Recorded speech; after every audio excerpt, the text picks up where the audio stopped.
সর্বপ্রথম আমাদেরকে একটা জিনিস স্বীকার করে নিতেই হবে যে ভারত বাংলাদেশ কূটনৈতিক সম্পর্ক একদম গিরিখাতের একদম কিনারে এসে পৌঁছেছে, যেটাকে তলানি বলছেন।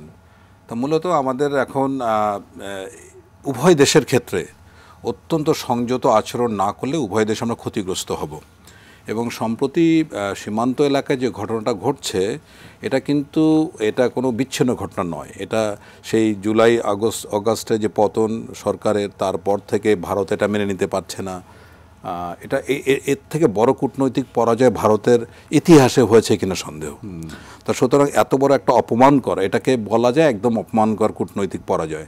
তো সেই যে সেই শকটা এখনও কাটিয়ে উঠতে পারেনি। কিন্তু আমরা আশা করেছিলাম যে দ্বিপাক্ষিক সম্পর্কের ক্ষেত্রে এত মানে অর্বাচীনের মতো কূটনৈতিক আচরণ করা হবে, এটা আসলে ধারণার বাইরে। কারণ সীমান্তের ক্ষেত্রে যেটা ভূ রাজনীতিতে একটা বড় প্রভাব পড়বে। দেখুন, ভারতের কোনো ভালো বন্ধু নেই। যত প্রতিবেশী দেশ আছে কারোর সাথেই ভালো সম্পর্ক নাই। দাদাগিরি করতে গিয়ে সকল বন্ধুদের হারিয়ে সবাই, বিকজ তারা যেটা পররাষ্ট্র নীতিতে যেটা ফলো করে সেটা হচ্ছে চাণক্য কৌটিল্যের পলিসি। চাণক্য কৌটিল্যের পলিসির একটা মূল বিষয় হচ্ছে keep the neighbours in disturbance. So আপনার এইটা করতে গিয়ে এখন বন্ধু তো সবাইকে হারিয়েছে, সর্বশেষ হারিয়েছে বাংলাদেশকে। এখন পাবলিক পারসেপশনটা বুঝতে হবে। এখন ভারত যদি না, এই পাবলিক পারসেপশন আসার আগে একটু ভারতের যারা আসলে ভূ রাজনীতির প্রেক্ষাপটগুলো নিয়ে আমাদের সরকার নিয়ে যাদের পর্যালোচনা করে লেখালেখি করেন, কথা বলছেন, তারা এখনও কিন্তু আমাদের এই বর্তমান পরিস্থিতির প্রেক্ষাপটে তারা বলছেন ওয়েট অ্যান্ড সি। এখন এই ওয়েট অ্যান্ড সি মানেটা কি? আচ্ছা, আমার যেটা মনে হচ্ছে যে ভারত এখন যে স্ট্র্যাটেজি ফলো করছে, তারা অন্তর্বর্তীকালীন সরকারের সাথে বড় ধরনের কোনো সমঝোতায় যেতে চাচ্ছে না। ইতোপূর্বে যখন মানে আওয়ামী লীগ বাদে যে সরকারগুলি ক্ষমতায় ছিল, বিএনপি সরকার, আমি 3টা ঘটনার কথা বলি। 1975 সালে যখন শেখ মুজিবকে সপরিবারে হত্যা করা হলো, তখন বাংলাদেশে ভারতের হাইকমিশনার ছিলেন সমর সেন। উনি ভারতে ছিলেন, খুব তড়িঘড়ি করে বাংলাদেশে আসলেন। আসার পরে খন্দকার মোস্তাকের কাছে বললেন যে 15ই আগস্টের ঘটনা আমাদের যতই ব্যথিত করুক না কেন, কিন্তু আমরা দ্বিপাক্ষিক সম্পর্ক এগিয়ে নিতে চাই। একইভাবে 91 সালে মুচকুন্দ ওবে এসে বললেন যে ঠিক আছে, আমরা সম্পর্ক মানে যখনই বিএনপি ক্ষমতায় আসছে, সাথে সাথে স্পেশাল এনভয় এসে, কূটনৈতিক এনভয় এসে বাংলাদেশ গভর্নমেন্টকে প্রতিশ্রুতি দিয়েছে আমরা দ্বিপাক্ষিক সম্পর্ক কন্টিনিউ করতে চাই।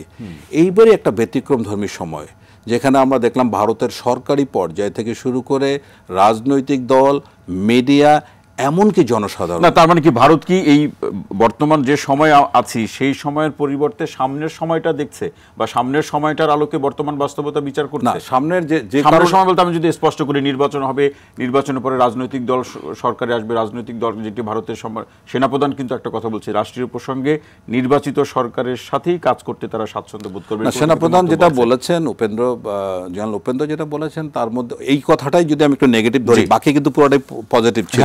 ভালো কথা, ভারতের সাথে আমাদের বাংলাদেশ আমাদের ঘনিষ্ঠ বন্ধু, ভালো সম্পর্ক রাখতে হবে। আচ্ছা দেখুন, আমার কাছে মনে হচ্ছে যেটা বাংলাদেশের সাথে বর্তমান যে আচরণ, ডিপ্লোম্যাটিক আচরণটা করা হচ্ছে, এটা মূল কারণ হচ্ছে ভারতের আগামী নির্বাচন। বাংলাদেশকে যদি একটি ভারতের নির্বাচন, বাংলাদেশ না, বাংলাদেশের নির্বাচন যেই আসুক না কেন, ভারত তার স্বার্থেই সম্পর্ক কন্টিনিউ করবে। আমি ছোট্ট একটা উদাহরণ দিয়ে বলি, যেমন 2023 সালে ভারতের রপ্তানি হয়েছে $777 বিলিয়ন। হ্যাঁ, তার মধ্যে বাংলাদেশে আসে $13 বিলিয়ন। এটা আনুপাতিক হারে 1.5 হার। এটা কোনো টাকাই না। হ্যাঁ, ভারত কিন্তু ঝুঁকি নিয়েছে।